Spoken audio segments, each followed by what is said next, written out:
Shalom. Apa maksud dari kalimat berduka tapi berbahagia? Matius 5 ayat 4. Berbahagialah orang yang berduka cita karena mereka akan dihibur. Yang namanya berduka cita pasti sangat berbeda dengan berbahagia.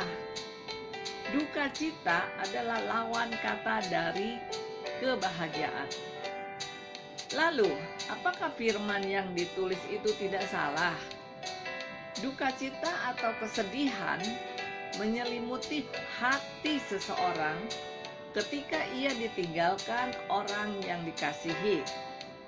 Entah itu orang tua, sahabat, pacar, suami, atau istri, dan sebagainya. Duka cita yang kita rasakan seolah-olah tidak terobati, meskipun terus dihibur oleh banyak orang.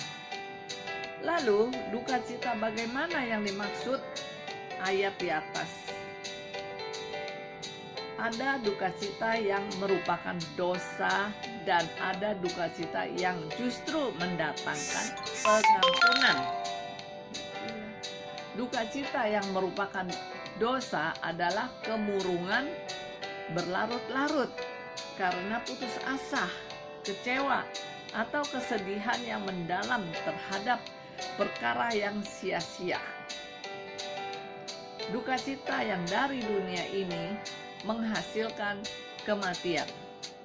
2 Korintus 7 ayat 10.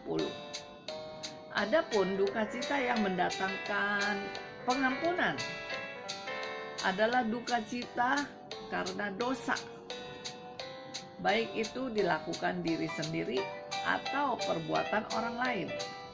Inilah duka cita yang Tuhan maksudkan. Menyadari ketidaklayakan di hadapan Tuhan akibat dosa-dosa yang ia perbuat akan menimbulkan rasa duka cita yang mendalam dalam diri seseorang. Orang berdosa yang telah dijamah oleh kuasa Roh Kudus tidak akan bersuka cita karena dosa-dosanya.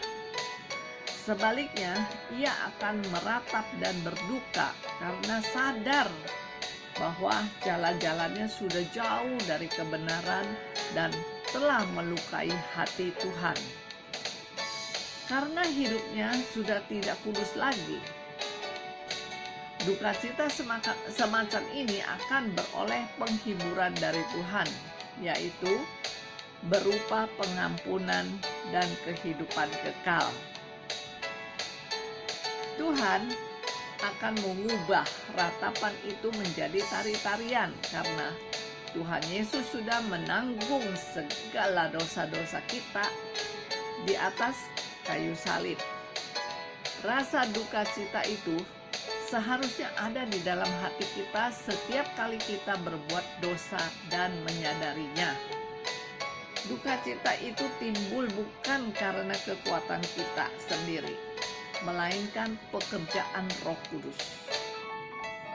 Bila masih ada orang Kristen yang telah bersuka cita dan kelihatan santai-santai aja ketika melakukan dosa, berarti masih perlu dipertanyakan kelayakannya sebagai orang percaya. Berarti ia belum hidup dalam pertobatan. Ingat, tanpa pertobatan kita tidak beroleh bagian di dalam kerajaan sorga. Alkitab mencatat hal ini. Tanpa kekudusan tidak seorang pun akan melihat Tuhan. Ibrani 12 ayat 15. Duka cita karena dosa menunjukkan seseorang peka dan benci terhadap dosa. Amin. Tuhan Yesus memberkati.